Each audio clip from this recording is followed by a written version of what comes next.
Abusia yeni komo o chane so.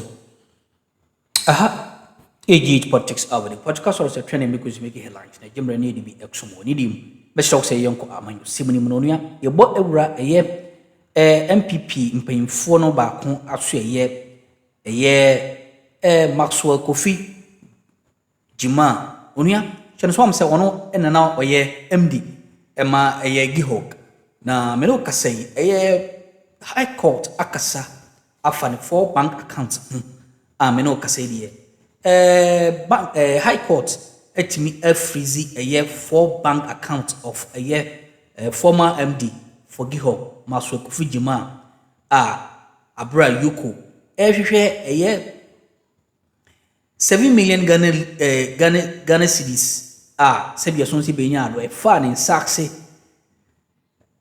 ewo abra na oye sa MD Emma GIHOC na omutusu se ketatie proye bi ni kankan bi ewum the same 4 bank accounts ontimi enkom eno ene ye de fire no ato screen so edi ama no say High Court freezes former MD of GIHOC Maxwell Kofi Jumah 4 bank accounts as Yugo probes 7 million logs linked to suspected fraudulent transaction onia na de ewohono no mesha say yemonwura ensimfo as sacrosanct.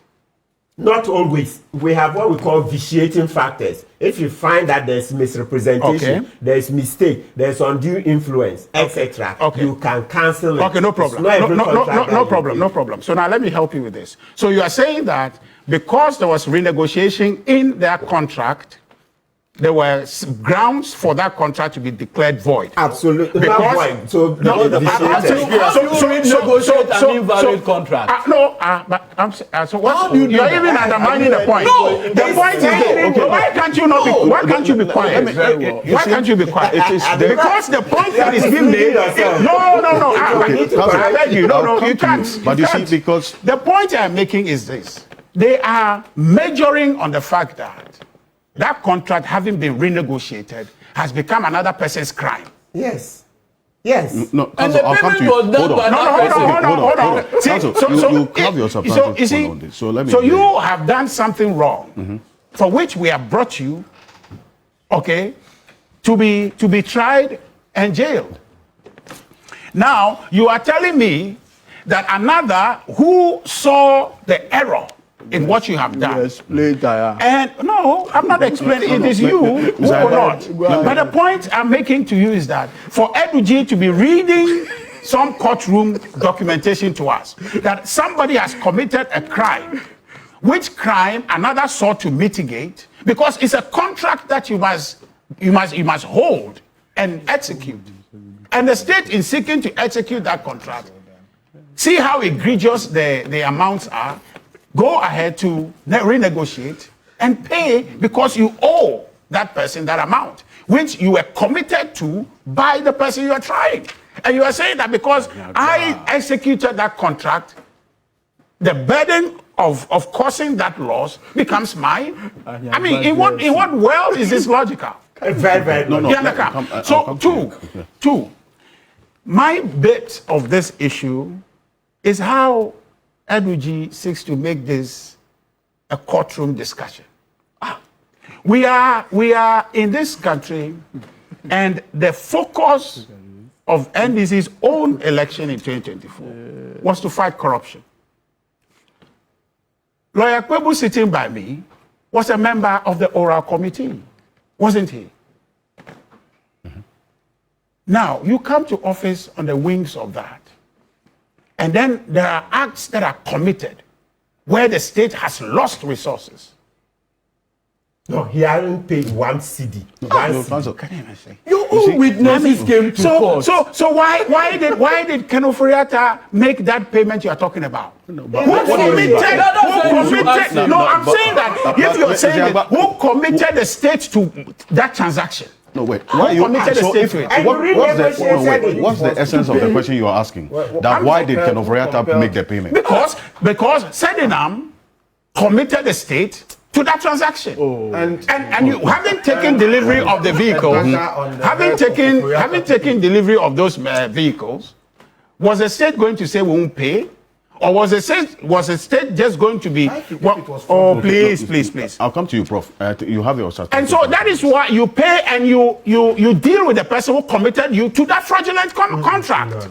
You understand? If the thing is fraudulent, you, the state, have inherited a contract, a fraudulent contract. You have obligation in that contract to execute. But it was your officer who committed you to that. You execute that obligation and punish the person. If your son, please, I don't know what you guys do this thing. If your son is going to turn over somebody's property, maybe run over, knock somebody's car, okay? Do you say, oh, it's my son, is underage and whatnot, and so therefore that crime didn't occur? He didn't damage your property? He did. You deal with your son, but you fix the person's damage. So if Sedinam has committed the state to a certain cost, and Ken Ofori-Atta inheriting that contract, or Maxwell inheriting that, and has obligation in that contract to execute, and you execute that, and you punish your son, or you punish Sedinam. But you cannot tell me that because Ken has paid that, Sedinam should walk free. Where is that logic coming from? Where is that logic coming from? Where is that coming from? I don't get it. Okay. So number two, if you are measuring on that, we'd grant that. But about the other payments, the Obatampa one, okay? What is the defect with that? There was some money advanced to microfinance of Batampa, and then the board of the microfinance states that the interest at 24% is too high. They can't pay. So they won't advance with the business, and so they will return the money. They want to issue check. You say no, they should bring cash. All these are in the court records. You selectively didn't read that. Anyway, I'll give it to you to read. Yes, anyway. Please refer to the records. You don't have anything. When I was talking, I'll give you page number, the volume. You are not. No, which part of the course? The records are here. No, hold on. I'll send it to you and you read it once I finish. Everything you were reading, nobody asked you to give it to them. But here's the thing. I don't know. Is Prof here to cheerlead or what? Prof is just here cheerleading. What's happening? It's just cheerleading. You know, so I am saying that she wants, they want check to be issued. You said no. You wanted cash. Cash was brought at Bachona. You received the thing. Okay? And there is a letter showing your acknowledgement of receipt of that amount in cash. There's receipt. Letter by who?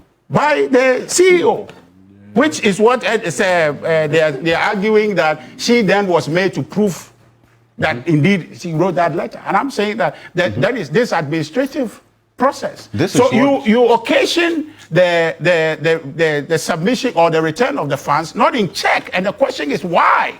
Why was it not in check? You gave it to them in check and you want to receive cash. And so the cash came to you, you issue a letter to acknowledge receipt, and then somehow in court you say that you didn't author that letter. But now, hold on. Now, the question is that 500,000 returned to the account of Maxwell? Forget about whether there's a letter, I wrote it, I didn't write it. The microfinance has on 2 occasions when they have been written to indicated that they have returned the money. To who?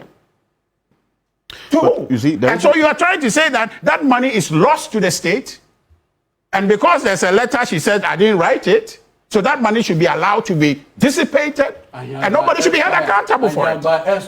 But you see, I'm not arguing law. I'm telling you the politics of the matter, the basis of why we are dissipating state resources, and you are saying and using courtroom matters to say that that money that we know is lost to the state, somebody should be freed on the basis of you reading some courtroom document. But meanwhile, we have lost the money.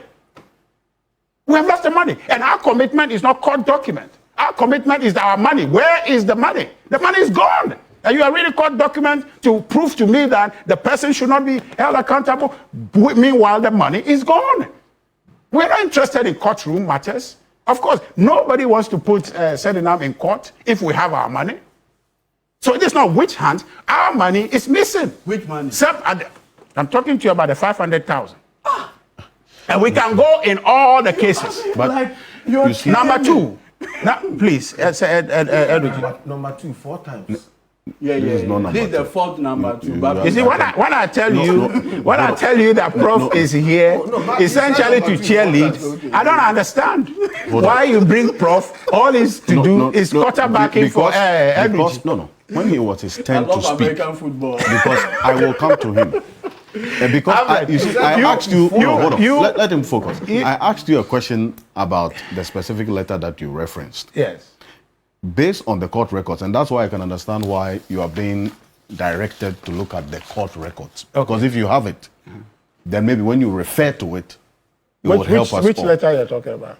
The one that she was supposed to have written to acknowledge receipt. The only evidence tying her based on the court record, and I'm still directing you. Do you have the records? You quote your thing. I'll share what I have with you. The only evidence tying her to it was that letter she supposedly signed. But that's what I'm referring to. So you said, when I asked you the question, you said the one the MD of Obatampa wrote. No. I said she as CEO of the company, she wrote that letter to acknowledge the organization only wrote to say that money, they had returned it. But she said cannot vouch for the signature, whether it was I said it up. I mean, that was the case, what he read. That in that's court, what is in the court. Wait. In court, the issue that the proof, the burden of proof was reversed to her was in the case of that letter. For her to prove whether or not she wrote that letter, she said she didn't write. The signature may look like hers, but she didn't sign it. But meanwhile, there's a letter acknowledging the payment. And I'm telling you that fundamentally, the Obatapa people said they have returned the money. We have not seen the money. The only proof that the money somehow, we have not seen it, and so therefore we shouldn't hold anybody accountable for it, is that Sedinam says that she didn't sign that letter to acknowledge the receipt of the money. So the question fundamentally is that, where is the money? The people say they have returned the money. The investigation shows the money is not in our account. But you see, so where is the money? That's a fundamental question. We haven't seen. Please don't be telling me about law. The money is missing. Can you tell me? Can you tell me? Can you tell me? No. In politics. But of course, Eddie, we are not. Here is not courtroom. Hold on. Here is not courtroom. No. Here is not courtroom. If you want to review, you go to the court. But here, because our commitment here is to find that our resources are not dissipated. And the proof here is that the money. How do we find it? Because, and that's what. Hold on. Was it tried by the mob? Was it tried by the mob? Mr. Alfred, you are not ready for us to discuss this question. Find answer. What is mob justice? Where you, Prof, are partnering against one person, you are calling the one person a mob. You are calling the one person a mob. How can one person be a mob? How can one person be a mob? Because you are asking questions for us to find resources missing. We cannot do that without understanding what the position of the court was. What so is your if you are confusion? asking, What is your I'm confusion? asking the question that the presumption of innocence doesn't ask an accused to clear her name. Yeah. It asks the state to establish guilt. Okay. So what's your point? This is the thing I'm reading, where you can see the matter relating to the bachelor thing. Yeah. So then why are you asking about the judgment? Who? Yes. So that's where I'm referring the matter from. The bachelor thing. That was the case of the prosecution. No, this is a judgment. Yes. So, but that's the prosecution case. That's what we are looking at. Proceed. The prosecution. You proceed. But is it not the prosecution who says? And then there's a defense. No. Let him. Oh my God! It's just clearly that you don't want us to discuss this issue. You are enabling it, and it's fine. Go ahead. When will they finish? No, if you stop cheerleading, Prof, if you stop cheerleading and allow us to talk, if you stop he's had his turn spoken and he's doing how many minutes? I gave him the second to respond to, and the first I timed him 6 minutes. Please end on the point you were making. Alfred, we must be careful how we engage these matters, how we inform our citizens about wrongs that are done. When we make it about legal technicalities, meanwhile, monies are lost to the state. and we just come and speak high languages and position ourselves as though that we know more than the public, when in fundamental terms our resources have been dissipated. It doesn't sit well with me when you argue to tell me that somebody commits a state to a certain cost, and because the person commits us to a certain cost, another person pays for it, that person ought to be exonerated. I don't understand it. Okay. Number two. No, that was the number two I wanted to advance, and then they keep. Please. 5 times so much. In our we say Anyagba Duagba. We campaign for you, don't worry. It's difficult. But you see, my surprise here. Don't. Please. My surprise here. My surprise here is Martin Kwebu. As for Prof, he's here to cheerlead, so I'm not worried so much. But my surprise is Martin Kwebu, who on the back of NDC's victory was put in a certain group of oral to recover. Okay? And to recover loot. No, to just take complaints. No. As a preparatory group. No. We have for the recovery of loot. Yes. So what is different? What's your point? So it. Yes. Alfred. Don't distract me. Today, Please. It's not every day. Give up. You have to choose your fights carefully. No. But you see, when I feel this way, what is happening? Alfred, Speak to the issue. I have held everybody. I am saddened. I am saddened because we are making light of a matter that matters to Ghanaians. People are dying. In fact, in this case, there were market people who were supposed to have benefited from some relief. Women in Kantamanto and the rest. Those monies never got to them. We are talking about the loss of resource to the state. Never got to them. Yes. We are talking about loss of resources of the state. And what Eduji and Lawyer Kwebu are doing, were aided by their principal cheerleader, Prof. Jampo, is to make light of this matter. Okay. The state has lost resources. People ought to be held accountable. Right. The NDC standard is that their people are above the law, and so they will use legal technicalities to clear them. Eduji, the Article 19.1 that you said, okay, I will read that, which you said that trumps Section 31.2, which sets a... We in some of the team course watching, so I'm not so Jim Rare. That's an so bad in the Dominion, yeah? You were saying,